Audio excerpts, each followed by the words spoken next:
Bonjour et bienvenue pour ce 4e épisode du podcast Les Trajets. Un épisode un petit peu particulier qui va faire partie de la série que je vais intituler série Initiative, puisque cet épisode sera consacré à la Maison de l'Europe et aux volontaires européens. Donc j'accueille dans cette émission Éline, Susanna, Sylvia et Anna. Éline, ça sera la première partie, elle est salariée au sein de la Maison de l'Europe, elle nous expliquera comment fonctionne la Maison de l'Europe, comment font effectivement les volontaires pour venir en Sarthe, par quel biais ils sont recrutés. Et on aura ensuite le témoignage de Sylvia et de Susanna, qui elles sont deux volontaires italiennes, qui nous expliqueront ce qu'elles font et comment elles font apprendre l'Europe et la découverte de leur pays aux établissements scolaires sartois.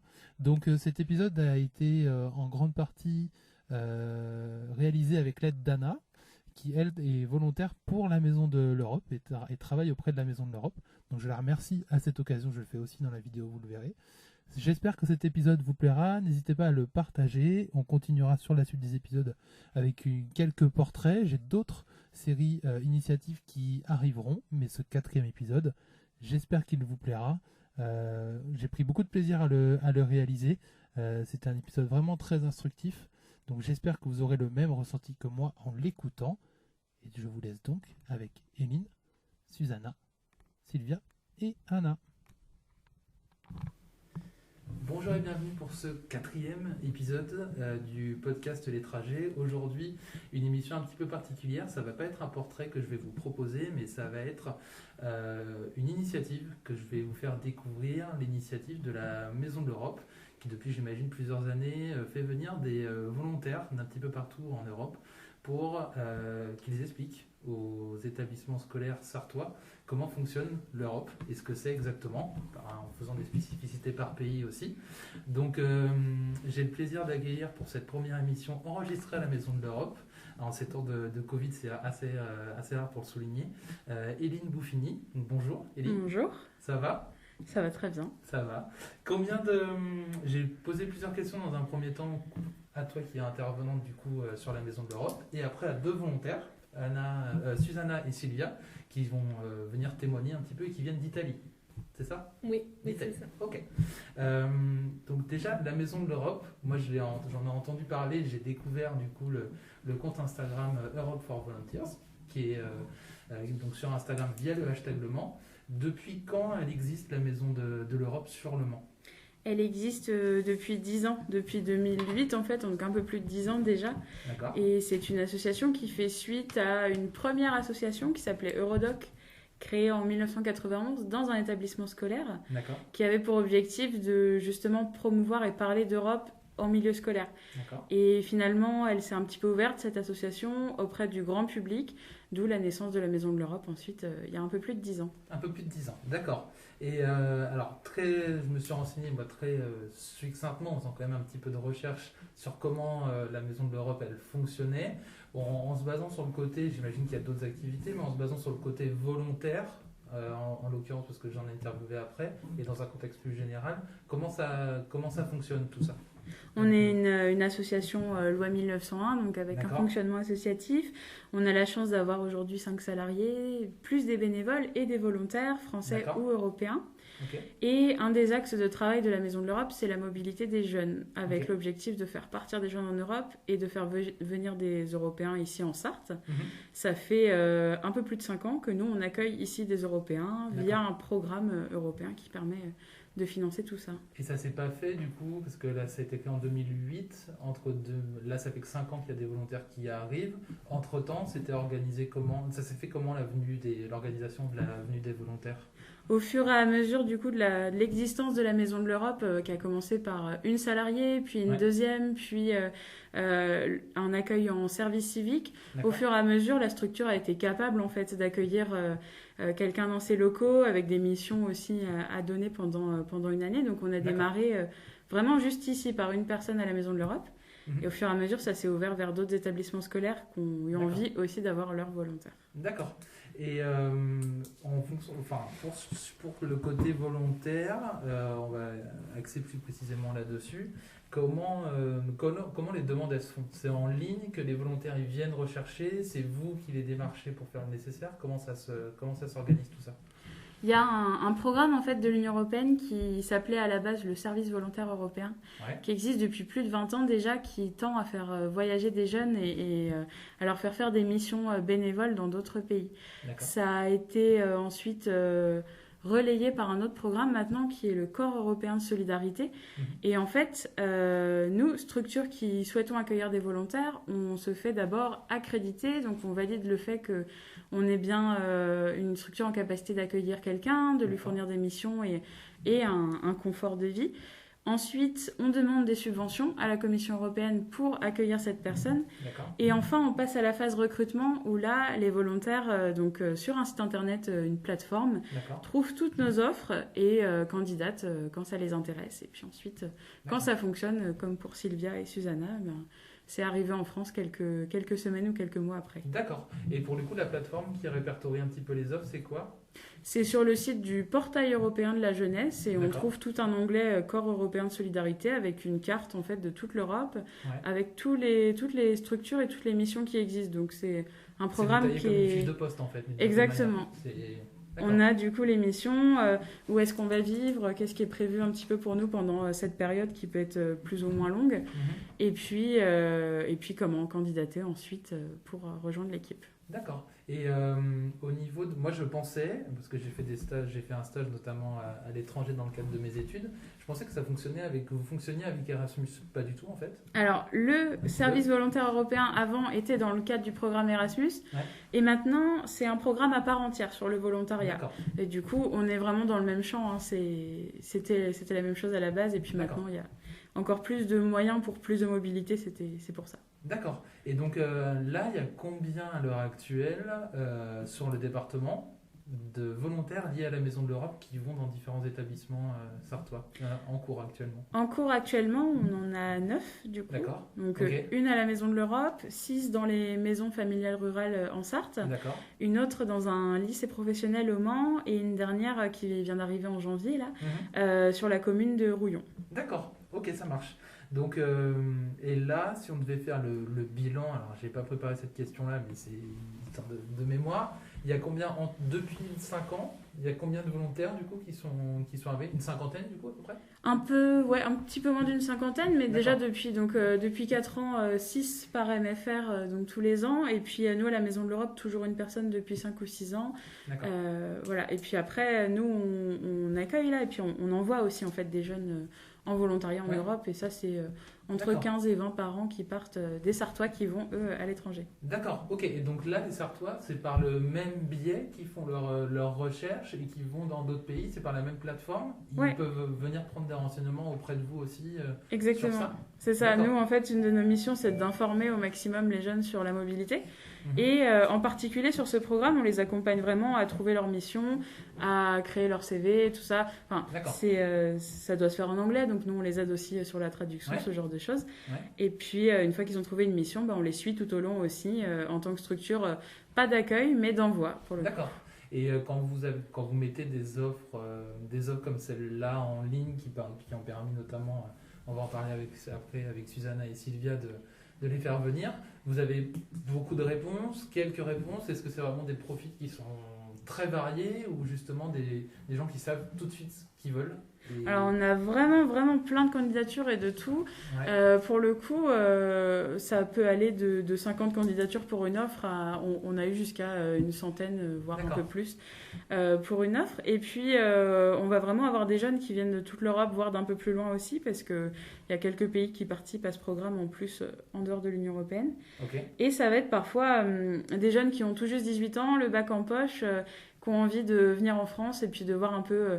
d'apprendre à se connaître, et parfois des jeunes qui viennent dans un cadre un peu plus ils ont déjà quelques années d'études, d'expérience éventuellement, et l'idée pour eux c'est de confirmer parfois une envie, un projet professionnel. Enfin, c'est vraiment très très varié, et puis on est assez content parce que dans les sélections qu'on fait, le résultat est aussi varié en fait, ce qui nous permet à la fin d'avoir vraiment plein de gens différents avec plein d'histoires et c'est hyper enrichissant. D'accord. Et au niveau des motifs pour lesquels ils viennent, tu en as parlé un petit peu, Éline, de ces motifs-là. Il y a aussi, j'imagine, l'apprentissage du français qu'entre en compte. Oui, beaucoup l'apprentissage du français et l'envie de vivre en France, ça revient souvent. Il faut croire qu'on a un pays qui attire. On est surtout pas loin de Paris, aussi, nous mine de rien, ça joue peut-être un petit peu. Je pense que la localisation du Mans est quand même plutôt sympa. Paris, les grandes villes, la mer, tout ça, c'est à portée de main. Il y a des jeunes qui ont envie vraiment de cette expérience en établissement scolaire parce que ils se destinent à une carrière avec des jeunes ou dans l'enseignement et du coup ils ont envie aussi d'être confrontés à un moment à un public et d'apprendre un peu à voir ça. Et puis particulièrement sur le projet là dans les MFR, c'est assez particulier, c'est une pédagogie qui est spéciale, qui est un petit peu unique. Et on a aussi des candidats et des volontaires qui sont vraiment intéressés par ça, pour découvrir un peu ce milieu de l'apprentissage, de l'alternance et cette pédagogie qui sort un peu de l'ordinaire. D'accord. Et donc là, les 9 personnes qui sont actuellement liées à la Maison de l'Europe, ils viennent de quel pays? Donc là, je peux comprendre qu'après, Susanna et Sylvia, vous venez d'Italie, c'est ça? Et après, il y a d'autres pays qui sont représentés cette année? Alors cette année, on a l'Écosse, du coup, au Royaume-Uni. Donc on est très content parce qu'après le Brexit, c'est assez chouette d'avoir quelqu'un aussi qui vient témoigner de cette amitié entre nos pays. On a un volontaire qui vient d'Espagne. En tout, vous êtes 4 à venir d'Italie. Anna qui est à la Maison de l'Europe est allemande. Et puis, on a la chance d'avoir une jeune qui est argentine et italienne. Donc, elle peut participer en tant qu'italienne, mais elle vient d'Argentine. Et ça c'est excellent d'avoir quelqu'un qui vient de l'autre bout du monde. C'est vraiment hyper intéressant. Et je me posais la question il y a aussi des questions qui viennent au fur et à mesure qui ne sont pas forcément préparées. Est-ce que, à votre niveau, la ville du Mans a joué un rôle là-dessus ou pas? Parce que les grandes villes comme Le Mans, elles ont des villes dans d'autres pays auxquelles elles sont reliées par jumelage. Est-ce que les villes, par exemple en Italie, je ne sais pas, la ville qui est liée au Mans? Alors pour le coup, je ne sais pas du tout en Italie où c'est et il n'y a pas forcément. Non, il n'y a pas de. Dans notre projet, non. Dans d'autres, en France, ailleurs, c'est carrément le cas. Il y a des partenariats de villes, des jumelages qui du coup s'échangent des jeunes en volontariat comme ça. Alors nous ici au Mans, c'est pas le cas. Par contre, la ville du Mans a émis le souhait aussi peut-être d'accueillir un jour des volontaires aussi dans ses services. Alors peut-être que ça on prendra un peu la direction de trouver du coup des jeunes qui viennent des villes jumelles. Ce serait hyper intéressant de mettre ça en valeur aussi. D'accord. Et la communication sur tout ça, elle se fait via le volontariat et via la plateforme de volontariat dont vous avez parlé. Mais moi, je vous ai trouvé par le biais des réseaux sociaux. Je trouve que le compte est en plus vraiment super actif. Enfin, il y a beaucoup de stories, il y a beaucoup sur Instagram de publications. Vous arrivez aussi par ce biais-là à faire connaître un petit peu la structure aux personnes qui sont sur place, sur le Mans, et aux intervenants étrangers, ou c'est très localisé? C'est l'objectif. Après, nous, on a ce compte Instagram là vraiment qui a été créé l'an dernier pour mettre en valeur le projet des volontaires parce que on a un compte Instagram de la Maison de l'Europe qui raconte un peu ce que la structure fait au quotidien. Mais on s'est dit qu'il manquait un espace pour vraiment montrer toute la diversité de ce que eux faisaient avec leurs élèves tous les jours. Et du coup, ce compte-là se constitue au fur et à mesure une communauté, notamment chez les élèves du coup des établissements qui suivent un peu les volontaires et les autres, et puis qui permet aussi d'avoir des jeunes Européens qui sont intéressés par le projet et qui ensuite nous disent voilà, on a vu que vous aviez des volontaires, est-ce que moi je peux venir l'année prochaine par exemple? D'accord. Ok, et chacun, alors je ne sais pas comment ça fonctionne parce que c'est que Anna qui m'a répondu par ce biais-là. Est-ce que chacun des volontaires a accès au compte ou est-ce que c'est une personne et même personne qui publie ou qui est en relation avec les autres? C'est Anna qui coordonne et qui chapeaute un peu tout ça en fait, qui du coup demande et puis reçoit les témoignages des autres volontaires. Les volontaires tous les jours pour se prévenir de comment vous fonctionnez. C'est ça, et puis ils s'envoient les photos, ils se racontent ce qui s'est passé et puis c'est Anna ensuite qui gère tout le compte. D'accord. Et au niveau des volontariats, c'est sur une année ou il y a des périodes qui sont différentes en fonction c'est sur un an? Un volontariat, à la base, c'est 2 semaines minimum, 12 mois maximum. D'accord. Donc, dans ça, on fait ce qu'on veut. Okay. Après, nous, à la Maison de l'Europe, ici, on est pas mal sur le volontariat long terme. Déjà, pour coller à l'année scolaire, tout simplement, c'est plus sympa. Et puis, parce qu'on croit vraiment aussi que pour s'intégrer dans une culture, pour se sentir à l'aise dans un nouveau pays, c'est plutôt chouette de rester plus longtemps. Donc, nous, on fait des volontariats entre 10 et 11 mois en général. D'accord. Et donc, à partir du moment où ils sont...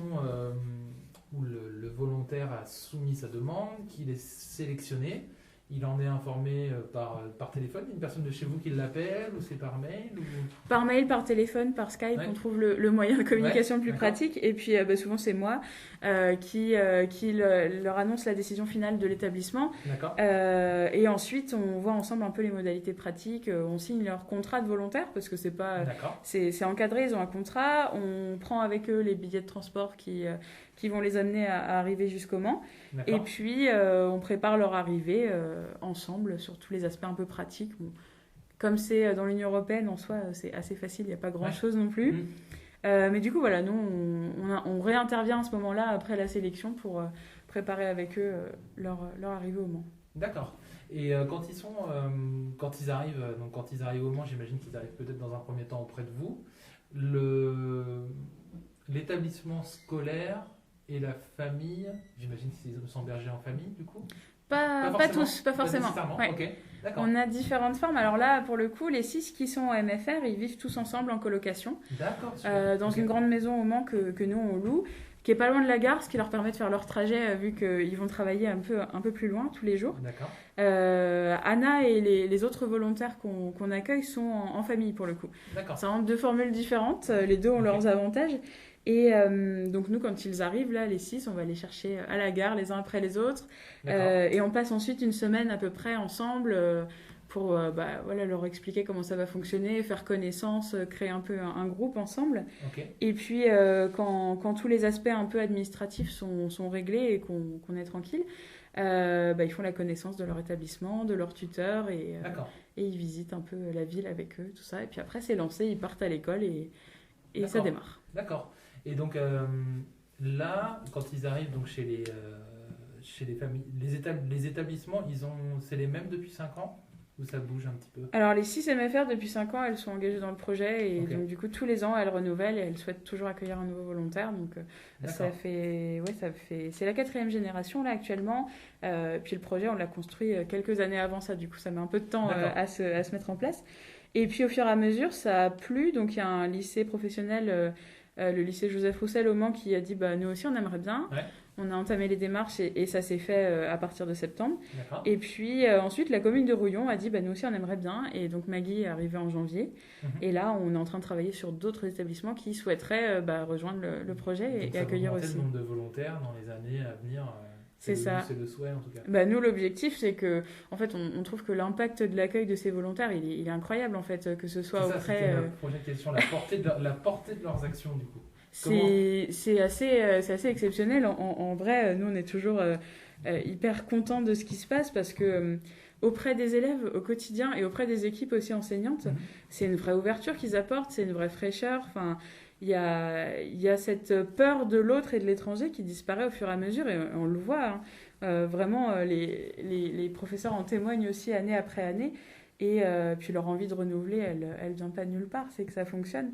Et là, quand on voit que d'autres établissements s'y intéressent ou d'autres structures, on a tout envie, nous, de tout mettre en place pour que ça continue et qu'il y en ait de plus en plus, parce que l'impact d'avoir l'occasion de rencontrer et de vivre pendant 1 an avec quelqu'un qui vient dans notre pays, c'est hyper enrichissant et on en a besoin, je pense, aujourd'hui. D'accord. Et quand ils sont sur place, les volontaires, vous, à la Maison de l'Europe, ils ont la possibilité de vous joindre. Vous les suivez comment, après, une fois qu'ils sont sur place, implantés sur place? Une fois qu'ils sont arrivés et qu'ils travaillent du coup dans leur MFR tous les jours, c'est vrai que c'est pas nous qui voient au quotidien, mais du coup on fait des réunions à peu près 1 fois par mois, soit qu'avec eux, soit avec leur tuteur, et puis après ils ont nos mails, nos numéros de téléphone, et puis s'il y a un souci, ils savent nous appeler, il n'y a pas de problème.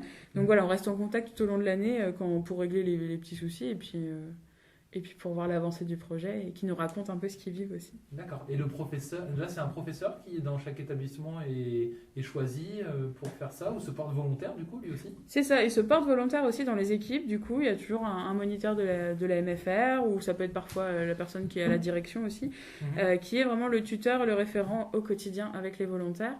Et qui se charge de l'accompagner sur la partie plus la mission concrètement, la pédagogie avec les élèves et qui est le relais en fait aussi du volontaire pour le reste de l'équipe. D'accord.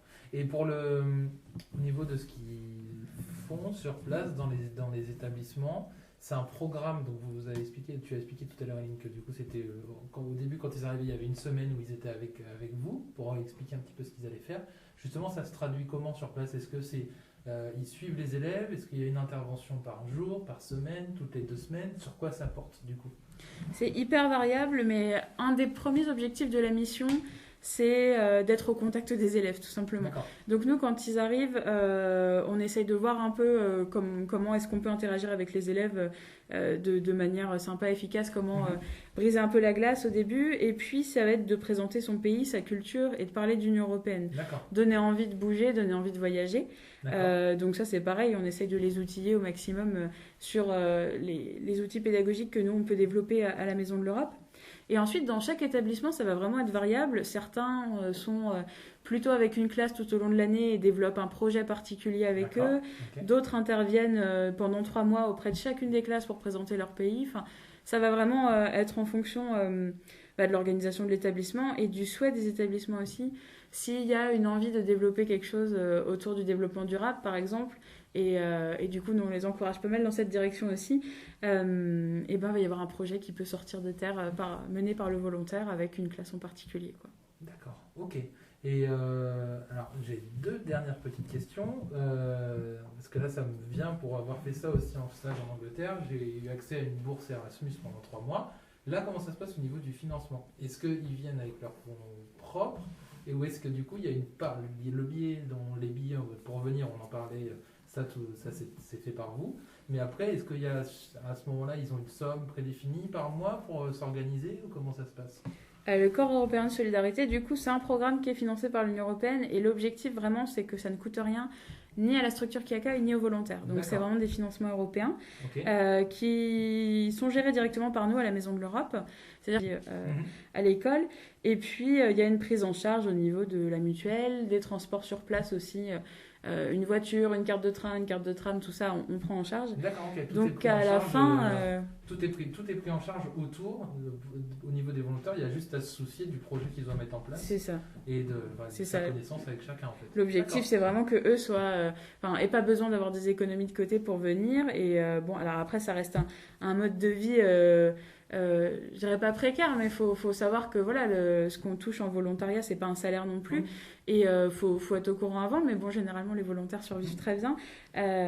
Et en fait, l'objectif, c'est que ce soit pas une question, ça, tout est géré, et eux, ils ont vraiment juste à venir et puis à réaliser leur mission toute l'année. Et est-ce qu'il y a des volontaires, c'est une question qui me vient, est-ce qu'il y a des volontaires qui n'ont pas souhaité repartir, qui restent et qui veulent s'implanter, qui veulent rester ici, qui aiment bien la vie ici, puis qui restent 1, 2, 3 ans toute la vie? Est-ce qu'il y en a qui depuis 5 ans sont restés sur place? Et oui, on en a qui sont restés du coup. Qui n'ont pas voulu repartir. Enfin, une de nos volontaires à la Maison de l'Europe qui est partie au Parlement à Bruxelles en stage et puis ensuite qui maintenant travaille à Paris depuis 2 ans.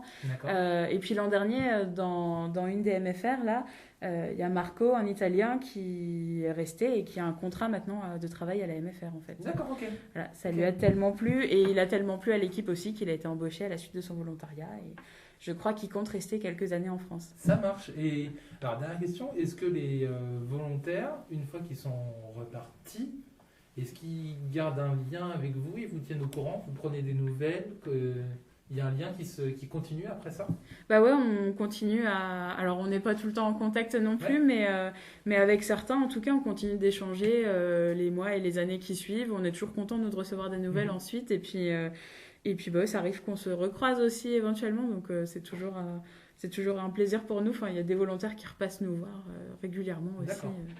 C'est ça le but aussi final, c'est qu'il y ait un lien qui soit créé entre la ville, entre l'organisme, le lieu sur place, la famille, tout. Enfin, Que ce soit un ensemble de choses et qu'il y ait plus qui se crée potentiellement derrière. Au final, ils vivent pendant un an en fait avec nous, alors pas forcément au quotidien, mais ils rencontrent des gens, ils ont des attaches, nous aussi on est attachés, et du coup voilà, c'est des liens qui restent et qui sont souvent forts, et puis même au-delà de avec nous, on voit bien que les volontaires entre eux, surtout les 6 qui vivent ensemble tous les ans, gardent des liens très très forts et se rendent visite très régulièrement après, parce que voilà, cette colocation internationale, elle est aussi dans une vie qu'on ait 18 ans ou 29 ans au moment du volontariat, c'est un moment qui est fort et qui reste. D'accord. Je te remercie, Eline, pour ces éléments. Je pense qu'on a été très, très, très, très complet. On va aller plus dans le détail de la vie des volontaires du moment où ils l'apprennent jusqu'au moment où ils sont ici et ils repartent. Je te remercie beaucoup pour tout ça. De rien, avec plaisir. Et puis moi je mettrai tous les liens nécessaires pour qu'on puisse, pour que vous puissiez derrière, pourquoi pas faire venir d'autres volontaires via ce podcast. Carrément. Puis maintenant on va passer du coup à l'interview, on l'a préparé juste avant, de Sylvia et Susanna. Donc après avoir interviewé Eline et maintenant qu'on a compris les contours de la Maison de l'Europe et comment s'organise la venue et le présent des volontaires sur place, donc de A à Z de leur arrivée jusqu'au départ, je suis donc avec Susanna et Sylvia. Bonjour à vous les filles. Bonjour. Bonjour. Vous venez d'Italie, toutes les deux. Oui. De quelle ville vous venez? Du coup, moi, je viens du sud de l'Italie. D'accord. D'un petit village à côté d'une ville qui s'appelle Lecce. Lecce? Oui. Ok. Et voilà. D'accord. Et toi, du coup? Et moi, j'habite dans une ville qui s'appelle Bollate. C'est une ville de taille moyenne, très proche de Milan, donc dans le nord de l'Italie. D'accord. Oui. Et vous avez quel âge toutes les deux respectivement? Moi, j'ai 23 ans. Et moi, j'ai 27 ans. D'accord, ok. 23 et 27 ans. L'une après l'autre, comment ça vous est venu ce souhait de vous porter volontaire? Moi, je voulais faire une expérience pour grandir comme personne. D'accord. Et aussi faire quelque chose pour aider les jeunes, mais aussi apprendre la langue française. D'accord. Et du coup, je trouvais ce projet et j'ai décidé de postuler ma candidature et maintenant j'aime beaucoup. D'accord. Et toi, du coup, Susanna? Et pour moi, alors j'étais en train de rechercher une expérience pour apprendre la langue française aussi. D'accord. Et il était mon but principal. D'accord. Et donc j'ai recherché ce projet et j'ai travaillé dans l'école. J'ai travaillé dans l'école pour beaucoup d'années et donc je pensais que peut être intéressant pour moi. Et donc j'ai demandé, j'ai appelé mon candidature et après nous m'ont appelé et donc il était bien en fin. D'accord. Comment ça s'est organisé votre venue à partir du moment où vous avez le contact de la Maison de l'Europe? C'était toi du coup, Eline, qui était en contact avec Susanna et Sylvia? J'ai été moi en contact, ma collègue aussi, et puis une fois qu'on avait reçu leur candidature, on les a retransférés aux écoles concernées qui après les ont contactés directement. D'accord. Et donc à partir du moment où vous savez dans votre ville d'Italie que vous devez venir au Mans, comment ça s'organise? Du coup, j'ai fait aussi un entretien avec l'école. D'accord. Et après, j'ai reçu un mail qui disait que j'étais acceptée. D'accord. Et voilà, après, je fais mon valise. D'accord, tu as fait tes valises et combien de temps après tu t'es retrouvée à venir ici en Sarthe? Je pense après à peu près 2 mois. 2 mois. Moins de 2 mois. Donc tu as eu assez de temps, mais finalement pas tant que ça, de te faire l'idée de venir. Oui, d'accord. Le trajet s'est bien passé entre l'Italie et le Mans, il n'y a pas eu de... Oui. Très bien. Ça se fait bien? Oui. D'accord. Passer par Lyon, quand c'est comme ça? Par Lyon? Non. Non, là, vous venez en avion? Vous venez en avion, je crois. En avion? Oui. D'accord, ok, ça marche. Et pour toi, du coup, Susanna? Et pour moi, il était pratiquement le même de Sylvia parce que j'ai fait un entretien avec l'école après de la Maison de l'Europe et après j'ai reçu un mail qui disait que je suis acceptée. Et donc après, il était 2 mois, proche, pour venir ici en France. D'accord. Et donc, j'ai fait comme elle mon valise et après, j'ai pris l'avion pour venir ici en France. Donc, D'accord. Et une des questions du coup qui se rajoute à ce que j'avais préparez-vous, ce qui m'interroge, j'en avais parlé avec Angéline dans le précédent podcast que j'avais fait, qui est expatriée de son propre souhait aussi à Londres depuis 4 ans maintenant. Au niveau de vos... alors si vous souhaitez pas y répondre, vous y répondez pas, vous me faites un signe. Mais comment ça se passe au niveau de votre famille, comment ils acceptent, est-ce qu'ils acceptent que vous fassiez ça? Ou est-ce que c'est difficile à faire comprendre ce souhait de venir en France? C'était un peu facile, on peut dire pour moi, parce D'accord. que je l'ai déjà fait. Des D'accord. fois, j'étais aux États-Unis pendant 6 mois quand j'étais 17 ans. D'accord. Et dès ce moment-là, mes parents ont compris que je ne voulais pas trop vivre en Italie. D'accord. Et après, j'ai aussi fait mes études à l'université au nord de l'Italie. Du coup, j'étais loin de ma Loin de famille chez toi, quand d'accord. même, oui. Mhm. Et après, j'ai fait une année en Allemagne pour D'accord. les études aussi. Mhm. Et après, je suis là. Du coup, mes parents, ils sont habitués, on peut dire. Ils sont habitués Ouais. à ça. D'accord. Et pour toi, du coup, Susanna? Et pour moi, c'était un petit peu plus difficile, D'accord. non pour moi vraiment, mais pour ma famille, parce que j'ai étudié à Milan et après j'ai étudié dans le nord de l'Italie aussi, dans une autre ville qui s'appelle Padova. D'accord. Mais j'étais vraiment proche de ma ville, donc j'ai habité toute seule, mais il était seulement 1h et 1h30 dans ma ville, donc j'étais D'accord. vraiment proche. Mhm. Et donc pour Roule, il était la première fois pour moi Que tu allais aller oui, à l'étranger D'accord. toute seule pour beaucoup de mois, parce que D'accord. je suis déjà allée mais pour maximum un mois, Mhm. D'accord. Pour des Donc, voyages, du coup. pour des voyages, oui, et pour des volontariats internationaux. Et donc, pour ma famille, surtout pour ma mère, il était un petit peu compliqué.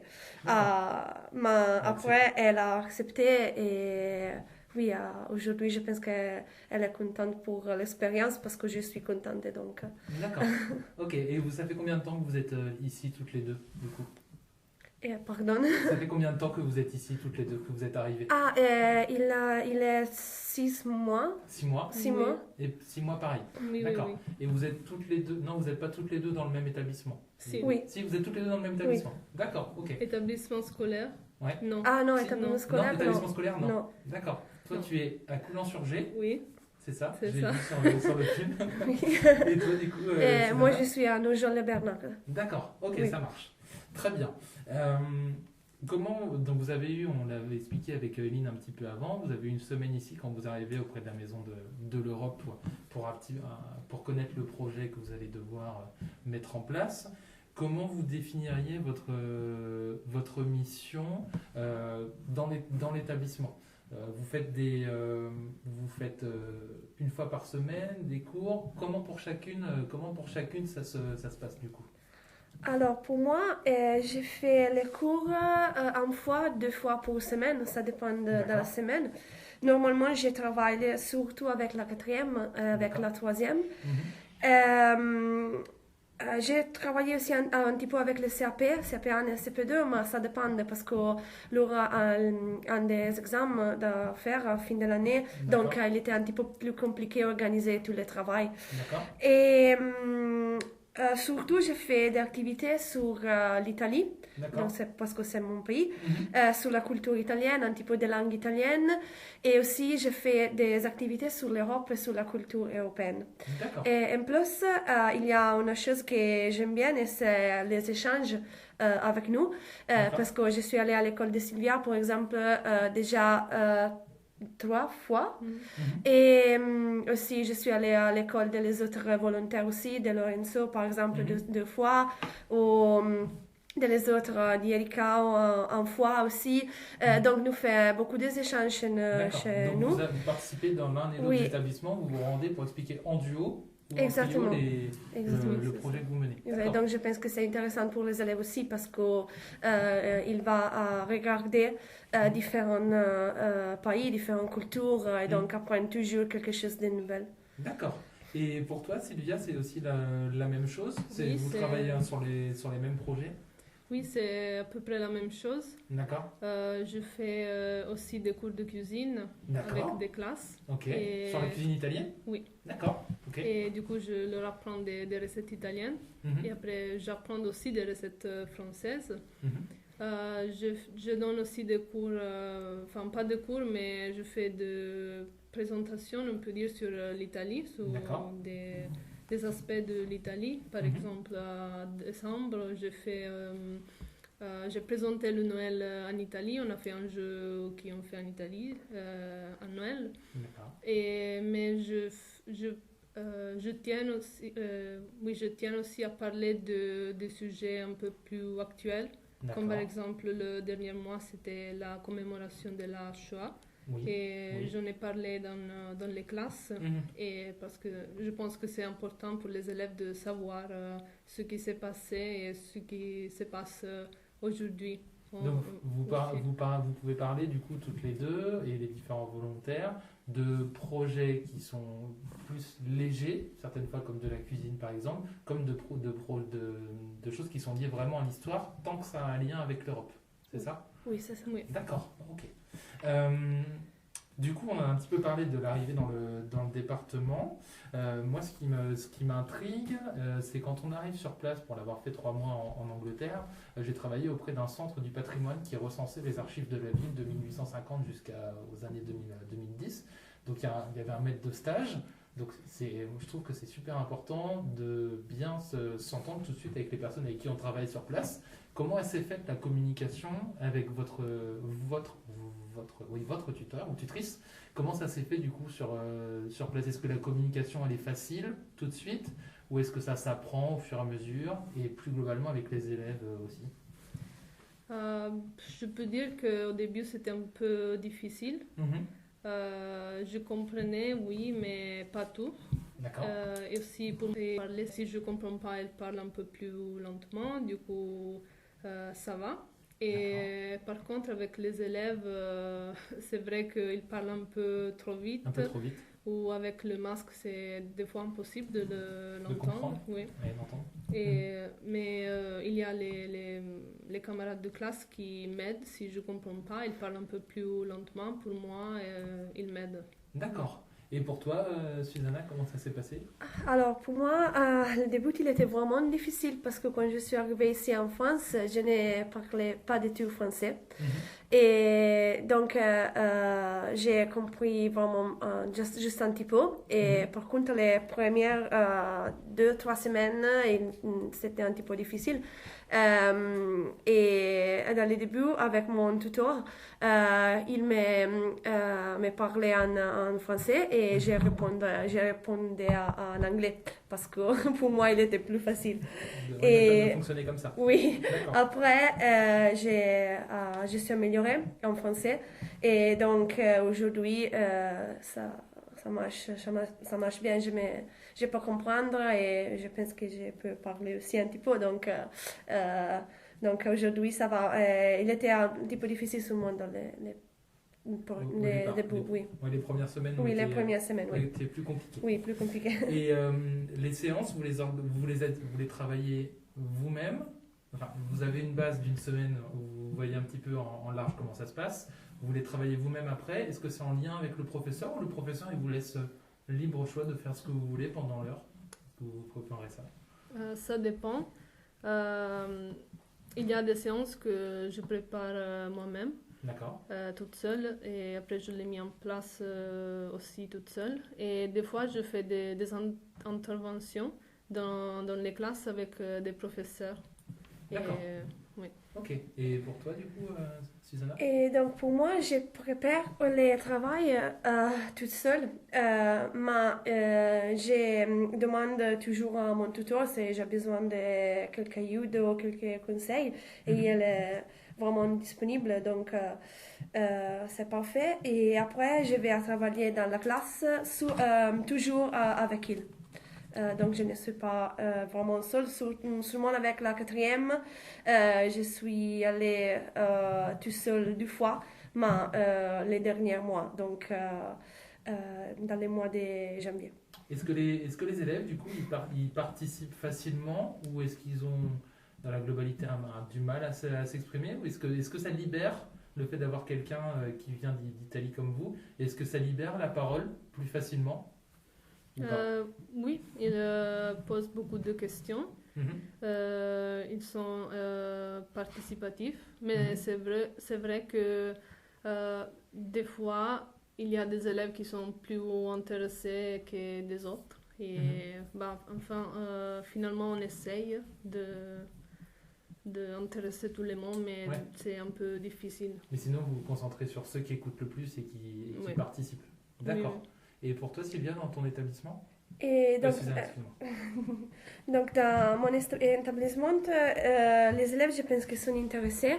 Et oui, comme a dit déjà Sylvia, n'est pas possible que tous les élèves sont toujours intéressés à toutes les choses que nous voulons faire, mais normalement, ils sont intéressés. Je pose des questions, donc c'est bon. Et aussi, les élèves, je pense que dans les mois, nous sommes devenus beaucoup plus intéressés parce que je suis en train d'améliorer et donc je peux répondre à les questions mieux aujourd'hui.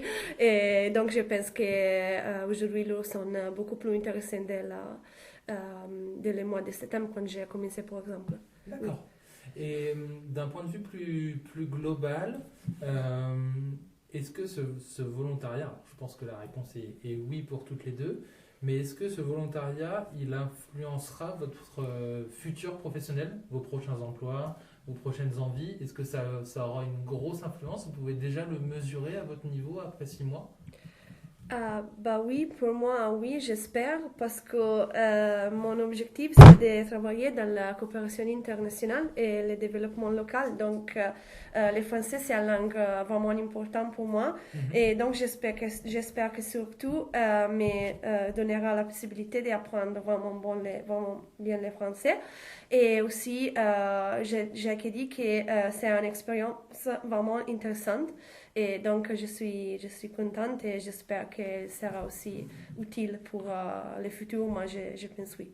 Et pour toi, Sylvia? Oui, pour moi, c'est pareil.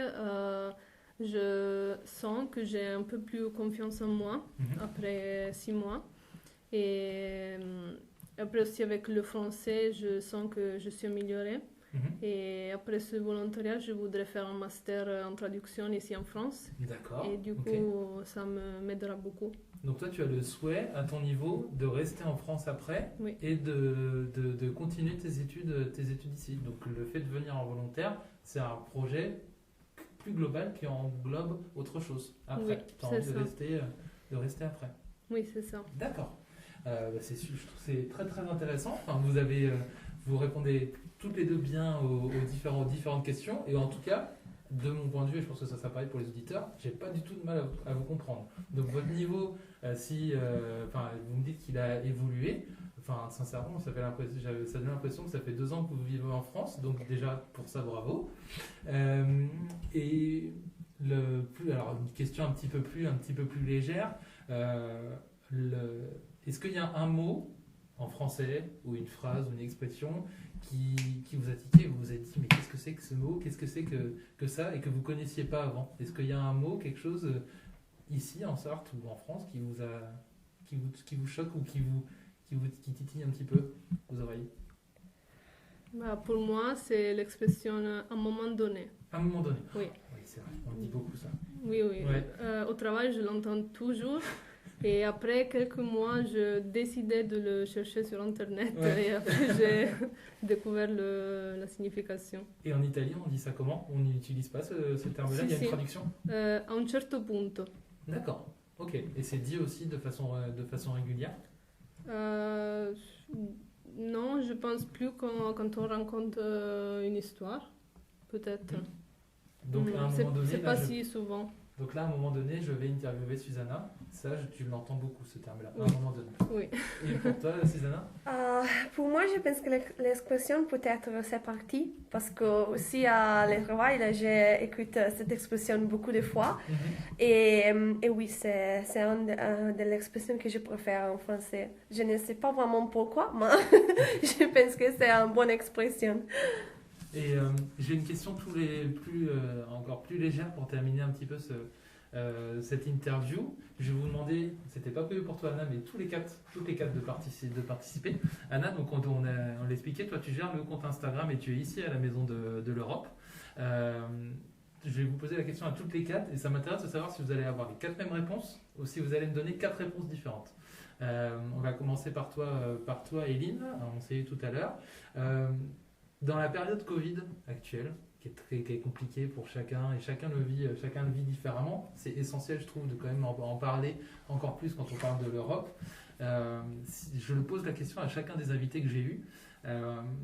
S'il y a une chose que vous souhaitez faire une fois que le Covid ça sera terminé et potentiellement éradiqué, un truc, je sais pas moi, boire une bière en terrasse, voir ses proches, est-ce qu'il y a une chose où vous vous dites j'ai envie de la faire impérativement? Mais boire une bière en terrasse. C'est vrai? C'est ça? Ouais, vraiment. Bon, après, il y a aussi aller au cinéma et puis retourner voir des spectacles, en fait, quoi, du spectacle vivant. Mais ouais, ça, quoi, le sel de la vie, en fait. Et pour toi, Susanna?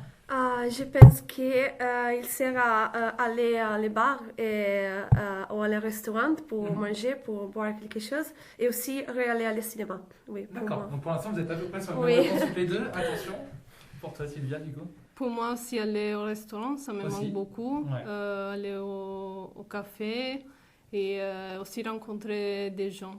D'accord, ok. Et pour toi Anna? Pour moi, boire Boire avec mes amis et embrasser mon ami. Ouais, enlacer, pouvoir Oui. faire un câlin ou des choses comme ça. D'accord. Je suis très content de vous avoir reçu que je sois venu à vous pour cette émission et ce podcast Les Trajets, donc cette première initiative qui est mise en avant.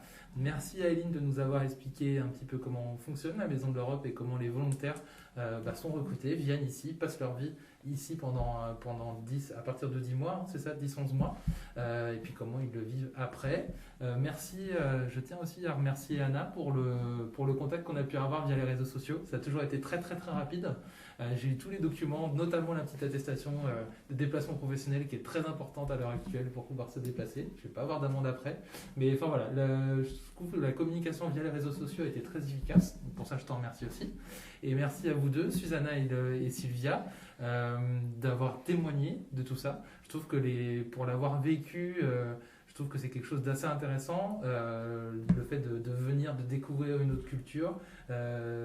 Et voilà, je tenais vraiment à mettre ça en avant dans ce podcast. Je trouve qu'on a été plutôt complet sur l'ensemble. Et puis donc je vais vous laisser maintenant le projet et cet épisode aux auditeurs. Je vous ferai à chaque fois les retours pour que vous puissiez voir un petit peu comment ça réagit à tout ça. Mais voilà, je tenais vraiment à vous remercier. Le podcast, lui, va continuer. Il y aura pas mal de portraits qui sont déjà prévus.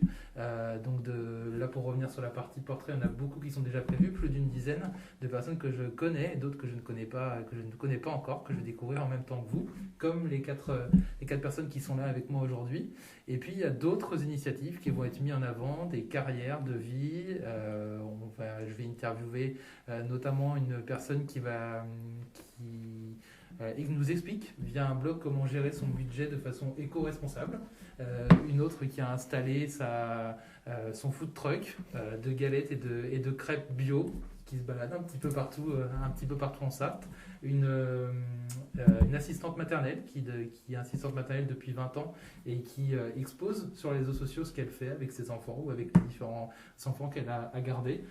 Donc voilà, toutes ces personnes-là, elles font le projet Les Trajets et j'espère que ce projet, avec chacun d'entre vous, continuera par la suite. Merci beaucoup à toutes les quatre. Merci beaucoup. Merci beaucoup. Merci. Merci.